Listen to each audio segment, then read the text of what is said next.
Guy spent 9 years photographing the same street corner, and what he found says something uncomfortable about all of us. Welcome back to Art Snacks, where small ideas feed big thoughts. Bon appétit!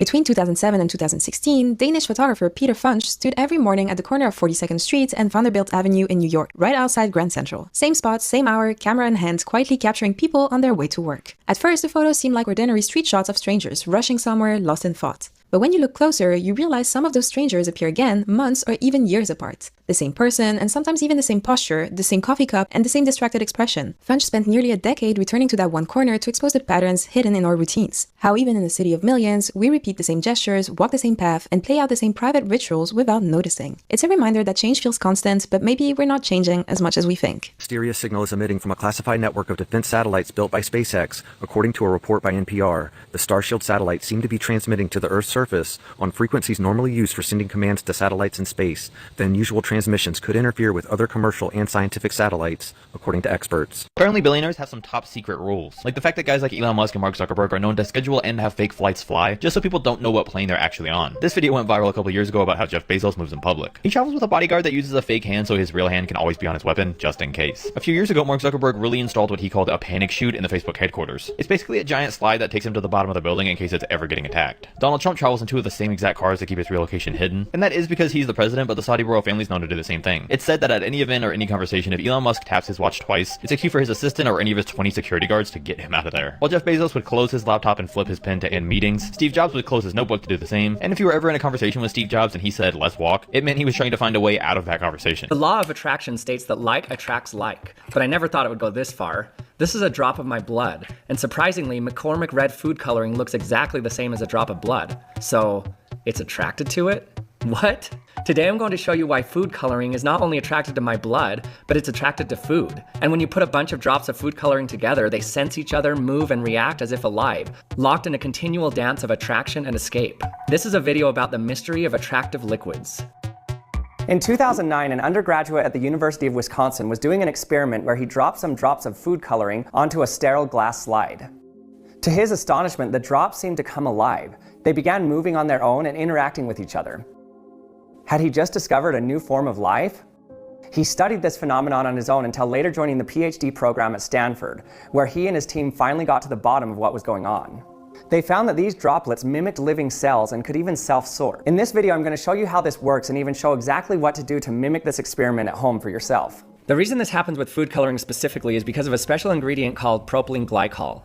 There's a pattern every breakout artist follows. Here's how Billie Eilish did it. At 14, she gained access to Gatekeepers the unconventional way. Ocean Eyes went viral on SoundCloud, and suddenly Interscope Records came knocking. She didn't chase the industry chased her. From day one, Billie owned her brand identity. Baggy clothes, neon roots, whisper-sung vocals over dark, minimal beats with her brother Phineas. She wasn't trying to be the next pop star. She was creating a completely new archetype. Everything from her visuals to her messaging screamed authenticity. She leveraged that owned identity into unstoppable momentum. Every single, every music video, every interview reinforced who she was. By the time When We All Fall Asleep, Where Do We Go dropped, she had millions of fans who felt like they knew her personally. Then she drove demand to historic levels. Youngest artist to sweep all 4 major Grammys in one night, stadium tours, Bond theme. Each win created access to bigger gatekeepers, which she leveraged into more driven demand. Most artists stumble into success, but what if you could be strategic about it? That's what this pattern reveals. A lot of times when people get to success and don't know that the darkness is coming, that's when you see them trip and fall. Yeah. The Oscars. When people win an Oscar, the ultimate darkness is they may not work again.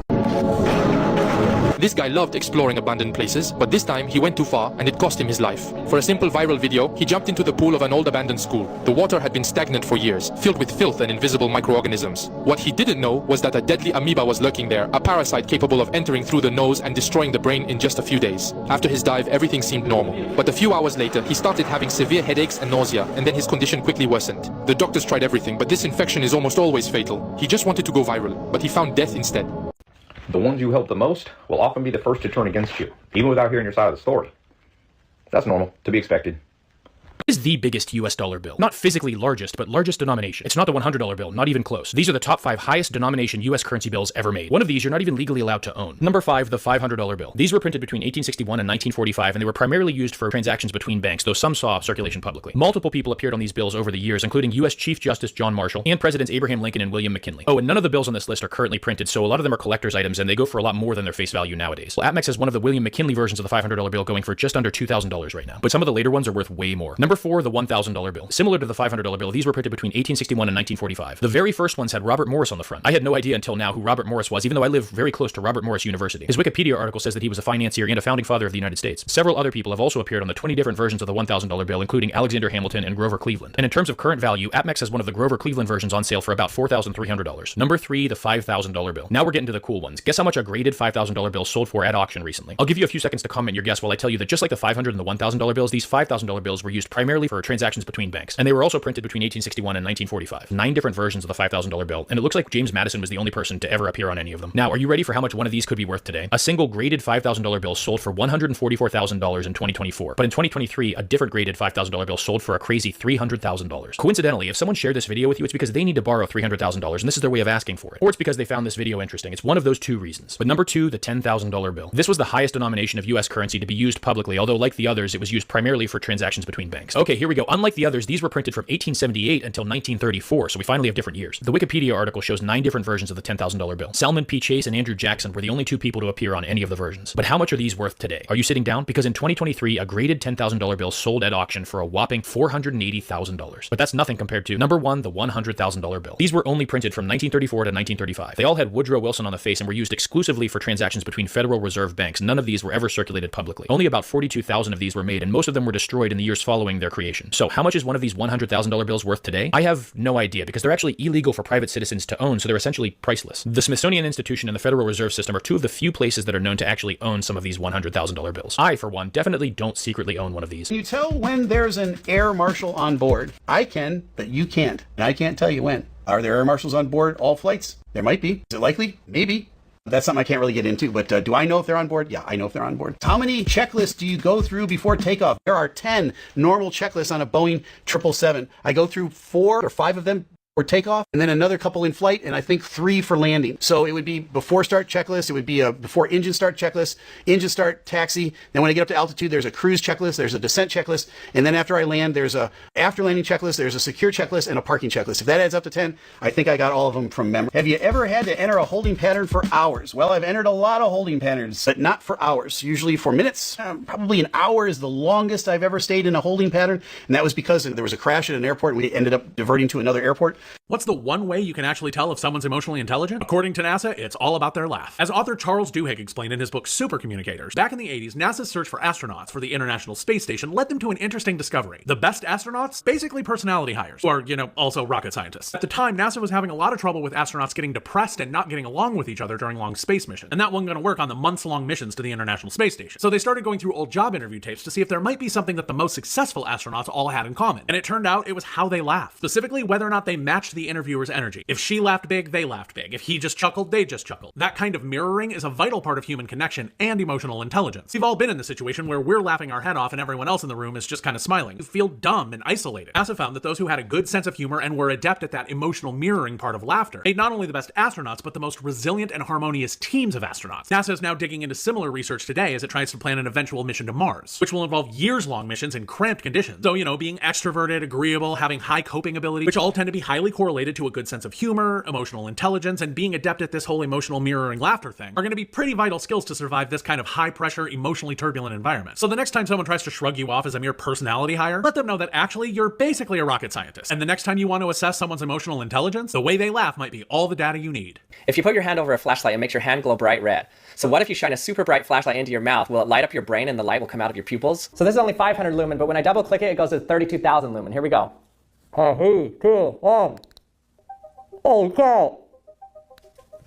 Holy crap, you guys, I just went back and looked at that footage. It actually went up through my eyes. You could see through this eye, you could see the light coming out of it, the red light coming out of my pupil. That was crazy. I need to try that again. I could only hold it on there for a little bit of time because the light got so hot in my mouth. Also, I knew that it was light coming from the inside of my head and not some reflection on my eye because it was completely dark in the room. Also, because the light that's hitting my retina didn't go through my eye first and get flipped like normal, it actually appeared so that anything that hit the bottom of my retina appeared in the top view of my vision. Is right there. Look, no lights at all. Then you turn around, look at this. The difference is insane. And the craziest part, nobody crosses that bridge. There's no escape. Imagine being born there. Humans are stirring up this whole process. They're encouraging it. And so what I ask people is, are the thoughts in your head, the intrusive thoughts, is it God can never forgive you for what you've done? Or is it God can never forgive me for what I've done, the pronouns? And typically it's you for what you've done, third party. And it's like, hey, that's a demon. And the people who tell me I'm telling it to myself, I'm like, hey, The demons have trained you on the script, and now you're regurgitating the script. Which is worse.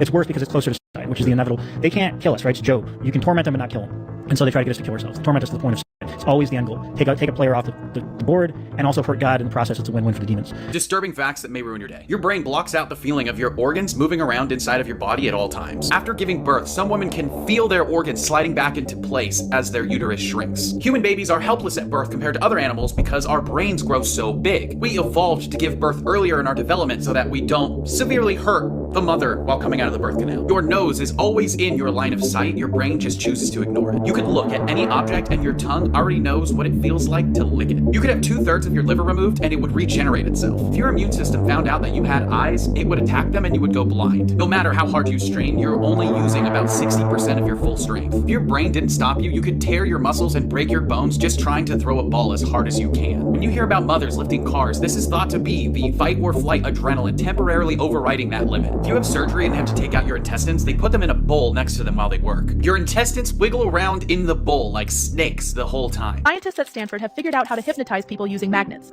and it only takes 90 seconds. They developed a technique called shift, which uses targeted magnetic pulses to make the brain way more open to hypnosis. It works through transcranial magnetic stimulation, a totally non-invasive method that zaps specific brain areas linked to hypnotizability. In a test on 80 fibromyalgia patients who were normally hard to hypnotize, those who got the shift treatment became significantly more responsive to hypnotic suggestions. No pills, no weird pendulums, just brain stimulation that could make hypnotherapy way more effective, especially for things like chronic pain.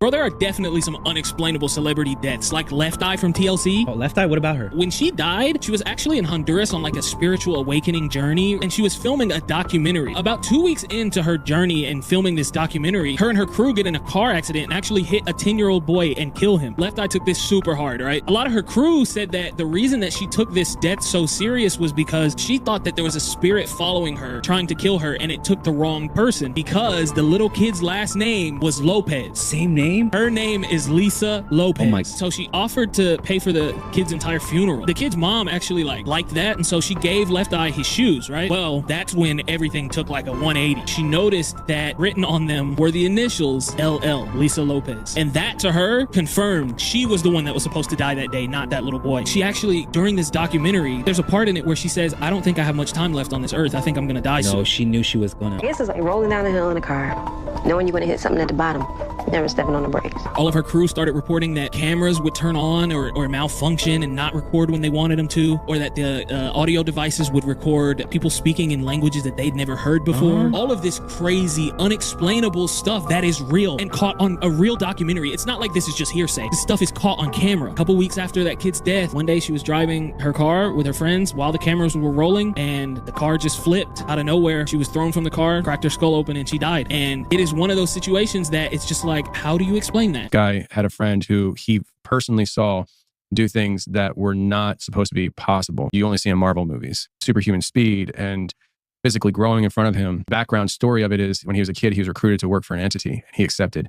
And when he did that, it took him into this whole other life where he would access other realms through, first it'd be sleep dreaming and lucid dreaming. Yeah. But then it got to the point where, and this guy who I'm talking to told me that it happened right in front of him. He called his friend because his brother was going through something. He's like, I don't know who to call. I'm going to call my friend who does this weird stuff. And he shows up and his friend says to him, it's going to get weird right now. I need you to stay calm. Wow. And he said, then his friend grew like 7 inches in front of him. And when he was done growing, looked at him and said his friend's name and said, he's not here right now, but he'll be back soon. And he invites this thing into his house. He's like, it looked like him, but it didn't look like him. And then when his friend came back, he shrunk back down. He was exhausted and he walked away and he said, I got to go home and rest. But I say this because I know it sounds like a movie, but I was able to track down people connected to this story who verified this. Yeah. And nobody seems to want to actually come out and talk about it except for this one guy who wasn't directly involved in this big story. And so it's an ongoing thing, I suppose. But I say this because one of the things that I was faced with was like, if this is true, like we're talking about something recruiting people to work for it. Mm-hmm. And then in the time that I first heard that story, other people were coming to me saying the same thing that I hadn't aired it yet. Oh. Like nobody knew that I had this story. Wow. And I was like, what is going on? And I've uncovered, it has to be like at least a dozen of people's stories that haven't all been on the show because they don't want to talk. Like the one guy, I called him and he walked off the factory floor that he was working at night. Within 3 minutes, he's sobbing, maybe 30 seconds, crying his eyes out, scared to tell his wife what he's been through. He cuts it off. And we were supposed to record. And he told me, he's like, listen, since I talked to you, things have been getting really bad and weird. I'm scared. Lose my number. Don't ever talk to me again. Yeah. And so we never talked again. So Brendan Biggs is the guy who made the prophecy that Trump would get hit in the ear. Now he's back again, making another prophecy that there's going to be a huge ship going across the ocean in the days ahead. Saw these major alien ship, and it flies over the Vatican, and it goes over the Mayan temples down in Mexico. And I said, Lord, is there two of these? Because I keep praying about this. And he said, no, it's just one. And that's what's going to make everybody freak out, because they're going to see it moving across the ocean. You understand? It's going to be something that's going to be on TV. It's going to move across the ocean, and people are going to freak out in the days ahead. Then I saw little bitty ships coming out of this mothership that were balls of light. And it wasn't a real ship. It was demonic looking light that was traveling around causing confusion in our skies. You say, Brandon, that sounds way out there. Yeah, it is. It was way out there to me. I didn't even want to talk about it, but I'm instructed to. You say, well, Brandon, that sounds like you're on something. Well, no, folks, I'm just here to warn you. I'm just here to warn you. And as wild out there as it sounds, fearful sights you will see that will bring you to your knee. I'm here to warn you. The enemy is not playing fair with trying to deceive people with what's coming. He's going to throw all the curveballs he can to try to deceive the nations. When the Antichrist steps on the scene and he says, hey, we have a solution for all the problems in the days ahead. I have peace. I'm going to bring peace. I'm going to bring in prosperity. I'm going to do all this. But all you have... So he says a big ship is coming. Here's the question. Are there big ships? Well, people who study underwater have said that there are football-sized things underwater moving at least 200 miles per hour. You received intelligence that suggests that there are perhaps deep water alien bases right now sitting on the ocean floor on this planet. Is that accurate? I would say that's pretty accurate. Can you go into more detail? How long have they been here? Where are they? Well, I'm extrapolating all this with my East Tennessee vernacular. So we've got five or six deep water areas of our oceans. We actually know more about the surface of the moon than we do about these areas. And these are areas where we have a high frequency of UFO or UAP sightings. We've had naval folks have told me pretty high up that they've actually tracked these things. Now, we have stuff that can go underwater probably 30 to 40 miles an hour, maybe something a little faster that the Chinese haven't stole from us yet. And we've tracked things big as a football field going 200 miles an hour. Now, I realize in the water you extrapolate that to knots and all that, but just for good old East Tennessee common sense, 200 miles an hour, something the size of a football field. And we don't know what it is. 200 miles per hour, the size of a football field. Here's my question, guys. Was the movie Independence Day showing future events? I don't know. But here's what I gotta tell you. Be close with the Lord, no matter what the situation is, no matter what's to come. Because at the end of the day, God is your covering, no matter what you see in this reality. Amen? She entered a marathon as a model, but left it fighting for her life. In 2011, Terria Pitt was competing in a 100-kilometer ultramarathon through the Australian bush. But 30 kilometers in, she found herself completely surrounded by a sudden bushfire. She was stuck for over 4 hours, with her skin literally melting to rocks before a helicopter finally arrived to airlift her out. But her nightmare was far from over. She had lost 7 fingers, had severe burns to 65% of her body, and fell into a coma. Doctors gave her almost no chance of survival. But while she lay in a coma, her boyfriend Michael bought an engagement ring, believing she would pull through. When she awoke from her coma, doctors broke the news that she'll likely never walk again. Michael quit his job to take care of her as she underwent over 200 operations and spent 2 years in recovery. And today, she's not only walking, but she competes in the hardest endurance races on the planet, Ironman triathlons. If you put food out in the sun, it gets dehydrated. If I put food out in the full moonlight, it gets putrefied. It putrefies really fast, so it rots. It's exactly opposite. And then you can also, at nighttime, when the moon is full, you can pull out a thermometer and put it out in the light of the moon, right? And let's say, as an example, the thermometer reads 70 degrees in the full moonlight. If I put it in the shade of the moonlight, it actually gets warmer. And I pull it out, it gets colder again. So the moon's light is cold. It's not hot, so it's not reflecting the sun. It has nothing to do with the sun. That's what I mean by it's its own light. And that's a simple scientific experiment. Anybody can do it. Thermometer. I don't know if you've ever done it, but I've lived in the northern climates before, and a lot of times if I park my car under a tree, I'll come out to my windshield, to my car in the morning, and half of my windshield will be frozen and the other half won't be. It's happened many, many times, and I never really thought about it until a few years ago, and I put it all together. I'm like, wow. The reason it frosted over is because the full moon light hit that part of the windshield, and this part was underneath the tree in the shade. So we're rotating around the Earth, the sun. Exactly. I'm proposing to you that the sun and the moon are moving around us, just like it looks like. They are the same size, not 400 miles further, bigger, and 400 times further apart. Nah, it's very much the same. Sun and astrologically speaking, I think the moon has just as much of an impact as the sun on us. One is our conscious side, one's our unconscious side. One's gold, one's silver, one's hot, one's cold. From our perspective, the moon and the sun are the same size. From our perspective, but they tell us, science tries to tell us that we're going around the sun and the moon's going around us. It looks like, and from our experience, it looks like the sun and the moon are different. They're the exact same size. They have power. We can feel their power. Like if you believe in astrology at all, like all of our ancestors have always believed it. They believe that the sun, the moon, and all the stars, each of the individual stars have their own power. They have their own potency that they're affecting us. So like if you're born on a particular day of the year, that's okay, that's your sun sign, you're a Gemini. And then the exact day that you're born, we'll know, okay, that's where the moon was in the sky. And then they can take a picture of the entire sky. They know exactly where all the planets were the moment you were born. And that's going to impact your entire life. All of our ancestors said the sun is masculine, the moon's feminine. I mean, we just go on and on and on. And it makes sense. Like if you see the world like that, everything starts clicking. Like all these weird questions that we have from our perspective, from our society, are all basically, they're all science questions. They're like, well, if we this and that, then and then you come up with all these weird questions. But if you just see the Earth as simple, that's how I see it. It's just very simple. Basically, what it boils down to is the sun is not the center of our galaxy. We are. The sun and the moon, all the planets are revolving around us. And not just us as a whole, but I like to tell people, like, your mom and dad told you the world doesn't revolve around you. And I like to tell them, yeah, it does, actually. It totally revolves around you. Whatever you think and believe is the world that you're going to have. Your thoughts, your perspective, the things you expect happen. You know, we live in a magical universe. So NASA backwards spells Asan. Asan means Lord Shiva. And there's a statue of Lord Shiva outside of CERN. You're not buying the 3-Eye Atlas countdown thing. Well, let me hit you with the facts that they're not talking about. 3-Eye Atlas, it changed color in one night. Yeah, bet you didn't know that. September 7th, red to green. Never before seen in space. It's got a tail that's pointing the wrong direction toward the sun. That's not how comets work. It's spewing industrial nickel, the exact same chemical process we use here in factories on Earth. And here's the kicker. It is 1,000 times more massive than any interstellar object we've ever seen, traveling backwards at 130,000 miles per hour. October 29th, it disappears. November, we'll find out. Part 3 coming. These are some morbid facts about atomic bombs. During a test in 1951, an atomic bomb cameraman accidentally ripped off his safety goggles a few seconds before the bomb exploded. He immediately covered his eyes with his hands, and when the bomb detonated, he saw the bones of his hands through his closed eyelids just like an X-ray. The Soviets' Tsar Bomba was the largest bomb ever set off by far. It was 3,500 times stronger than the bomb dropped on Hiroshima and sent shockwaves that traveled around the Earth 3 times. In 1961, the U.S. Air Force accidentally dropped 2 nuclear bombs on North Carolina, each 250 times more powerful than the bomb dropped on Hiroshima, but luckily neither of them exploded. This map shows how far the radiation could have spread if one of them detonated. Not to mention in 1958, the Air Force dropped a 7,600-pound H-bomb in Savannah, Georgia that remains unfound to this day. In 1964, the U.S. Army performed an experiment to see if 3 young physics students could design an atomic bomb. They had no specific knowledge of nuclear weapons and were only given access to publicly available documents. Within 3 years, they succeeded. These scientists just won the Nobel Prize in Physiology or Medicine for figuring out how your immune system knows not to attack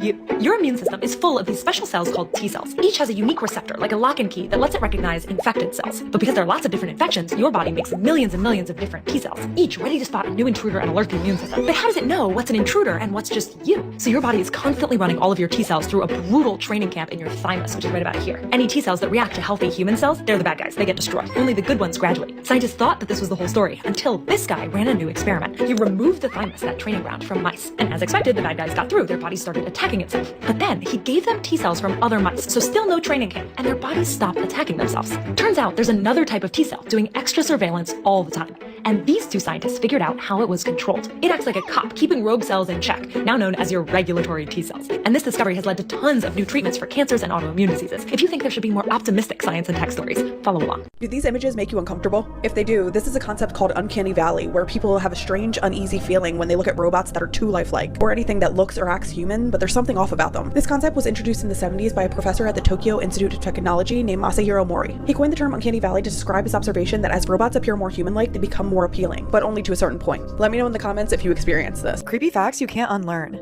Drinking eye drops will kill you. They work by shrinking blood vessels in your eyes. And if ingested, they can shrink blood vessels that lead to your heart, inducing a heart attack. The autopsy will check for this though, so you won't get away with it. A fir tree can grow inside your lung. In 2009, Russian doctors were operating on a 28-year-old man to remove what they thought was a tumor. Instead, they discovered a small fir tree. And his symptom of coughing up blood was caused by the tiny pine needles puncturing his blood capillaries. The man must have inhaled a fir seed, and I guess the environment inside his lung was enough like the environment that firs normally grow in. The tiny tree measured 5 centimeters. The Amber Alert isn't named after a color. It refers to the abduction and murder of Amber Hagerman. A witness saw a man get out of his truck and snatch the child off her bike before speeding off. He called 911, but in child abductions, every minute is crucial, and there was no system in place to quickly spread this information. The case went nowhere until Amber was found floating in a creek. Her mother and others pushed for an emergency alert system to be set up in Texas that could quickly spread a child's description along with the vehicle that they might be in. They named the system Amber, and it quickly spread across the country. And I have more information on Amber Alert in a separate video. Follow for part 2. People think it might be dermal vision, like we have senses in our skin. So I work with blind people, and I'm talking people with no eyes, people who were born blind, never seen light a day in their life. and in just a couple of days they're reading, you know. And how do they go from one to the other? They open in the same areas as a sighted person does. You know, we have windows when we open up, and so there's certain places where on our head and on our skin where we're seeing, and so that's why you'll see us, the sighted or blind, you'll see us kind of moving to see more, and it's because we'll have windows. So, like, for example, I worked with a blind woman with no eyes, like she blind since birth, and she's able to see like right here. She's also she can see behind her head too, and down here really well. And the scientific explanation for that is dermal vision. No, that's just one explanation. Okay. It's more like a hypothesis that right now, like, we really don't know what's going on. we are still we're in the baby stages of this stuff. You know what's really unsettling about D'Angelo's passing? The end of this year marked 30 years since his debut album, Brown Sugar, dropped. The same album that made him a neo-soul legend. And oddly, when I went to his Instagram, I didn't see any posts, almost as if they were deleted. Very interesting. But if that's not strange enough, remember Angie Stone. The mother of his child passed earlier this year too. Their son lost both parents within months, and that's heartbreaking. But what really gets me is the pattern. Angie had just been speaking out about the Universal owing her money. We began to research things to check on my royalties and my statements, only to find out a lot of my publishing, a lot of my royalties, my mechanicals, they have all pretty much been stolen. Come to find out, Universal Music has been receiving all my royalties, all my mechanicals. And not too long after she's gone, I don't know, that just doesn't seem right. And let's remember, Whitney Houston wanted her masters before she mysteriously passed away, as well as Prince. He was trying to get his masters from Warner Bros., and he dies from natural causes. Now, I'm not saying that it's impossible for D'Angelo to have passed from natural causes. Things like that do happen, but for him to pass right around the 30-year anniversary for his debut album, when he would have finally owned his masters, it just feels a little too convenient for the industry. But let me know what y'all think. This is nuclear physicist Dr. John Mullen. He discovered how to generate clean and free energy as opposed to oil. Days after this discovery, he died of arsenic poisoning. Dr. Don Wiley. He found the cure for HIV/AIDS. He mysteriously disappeared and later was found deceased. Dr. Mark A. Smith. He found a treatment for Alzheimer's. He passed away in a freak accident. This is Frank Suarez. He apparently found the cure for cancer. He mysteriously took his own life a couple of days later. I don't know, folks. This is suspicious, blowing my mind when I found out about it.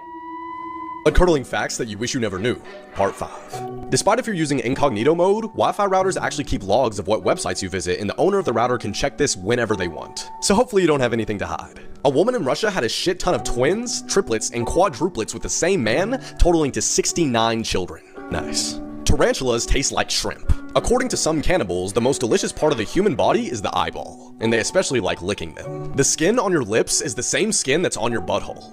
Dolphins sometimes bite off the head of a fish and masturbate into the decapitated body. A bubble caused by false vacuum decay could be growing through our universe right now, destroying everything it touches, and we would have no idea because it travels at the speed of light. 2020, please no. These are human body parts that will disappear one day. Part 2. The ability to flap your ears will soon be a thing of the past. This is because humans have evolved to the point where we don't need to move our ears to detect predators, like how our ancestors did long ago. Next, it's been predicted that males will no longer have nipples, because of evolutionary changes no longer serving a purpose. Toes may also be a thing of the past, as human balance has slowly been moving away from them, and causing them to fuse with the whole foot. There was once a time when our ancestors had tails to help balance our bodies. Over the course of evolution, they disappeared, but we still have a tailbone in our bodies, and scientists are predicting that further down the line, they will disappear entirely. Our natural reaction to cold or fear, goosebumps, will no longer be a thing in the future, as we no longer need the ability to project a larger size to scare off predators. And lastly, wisdom teeth are starting to disappear and will no longer exist, as they used to help our ancestors chew rougher food. But now that our food is much more processed, they're no longer necessary to eat hard food. Now the question is, which one of these will you miss the most? Nightmarish facts about your body that you probably shouldn't think about.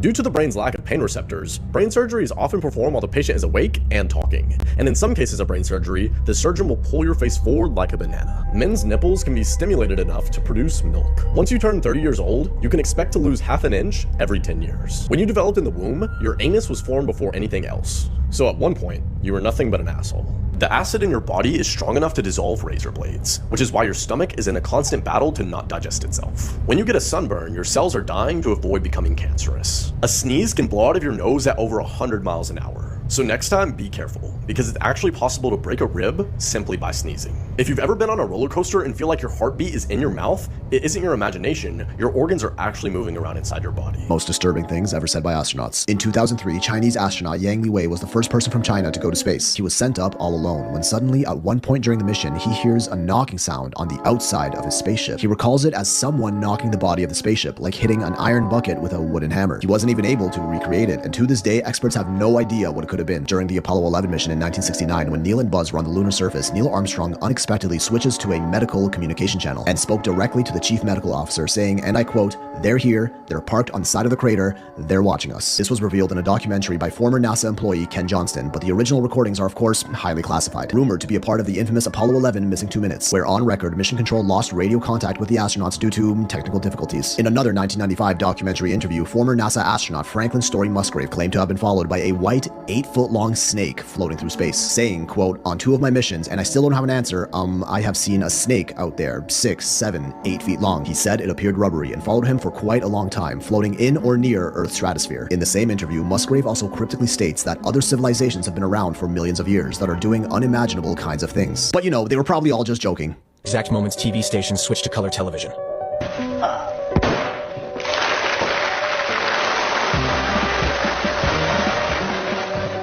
Through your presence here today, you are contributing to another broadcasting milestone. The cameras you see before you are color cameras. They are now transmitting a black and white picture. By pressing this button, which I now do, the cameras are transmitting a live color picture. Für das deutsche Fernsehen.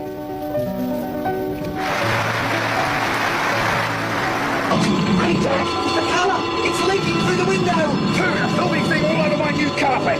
Look, it's filling the room! How are we going to breathe? Quick up for the Wollongong air! I'll try and hold it down! Please! Hey, look at me! I'm in colour! Come on in, it's lovely! I can't hold it on very long. Here it goes, Arthur! Oh, what a beautiful room! Et voici la couleur, au jour fixé et à l'heure dit. Let's first of all address that elephant in the room. Are you a cannibal? No. You know what you have to do to be a cannibal? You have to have actually eaten someone. Have you ever eaten any human flesh? No. Not a question I thought I'd ever ask on. Not a question I ever thought I'd have to answer, by the way, but no, never. What do you feel that a large swathe of the public just think Armie Hammer is a cannibal? If you believe that, I have a bridge to sell you. So, was he telling me the truth? No, he was lying to you. Really? Absolutely. And he hasn't actually eaten human flesh, though.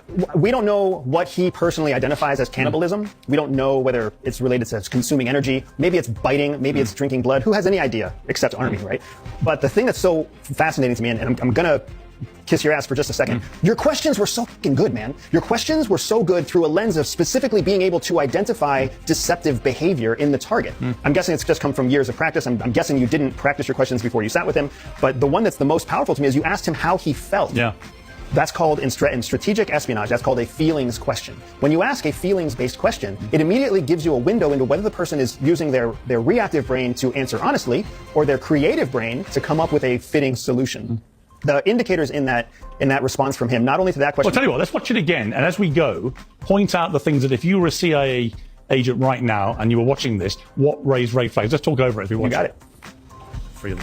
You just live to obey me. And so right there's the first thing. You see him fiddling with his water and fiddling with his sleeve. He is physically showing his discomfort. And you just brought up that you're going to talk about this topic that for sure he knows is coming. So he's getting dry mouth from the nervousness. That's why he's drinking his water. Body, would you come and be my property till you die? He's taking a sip of water as he prepares. Now watch what happens next. He's going to start kinetically actually swiveling back and forth in his chair. His nervous energy is actually building up. He knows he has to prepare a story. He has to prepare to react in a way that's been choreographed. So you see the shaking head and the shaking in the full body in the swivel chair. You can also tell by the way his arms are being held. He's crossed his arms underneath the table. That's a closing body posture. A closing body posture demonstrates that you're feeling threatened. And he's leaning back to give himself distance. These are subconscious indicators that show he is not preparing to tell you the truth. He is preparing to tell you some other version of the truth. You know what you have to do to be a cannibal? He didn't answer your question. So here's a very interesting technique, is he responded to your question with a question. It wasn't enough to just say, no, I am not a cannibal. It wasn't enough to just say, no, and I reject these claims. Instead, he uses almost levity or humor to counter your question with another question. And that's an escape technique whenever somebody's feeling under the pressure.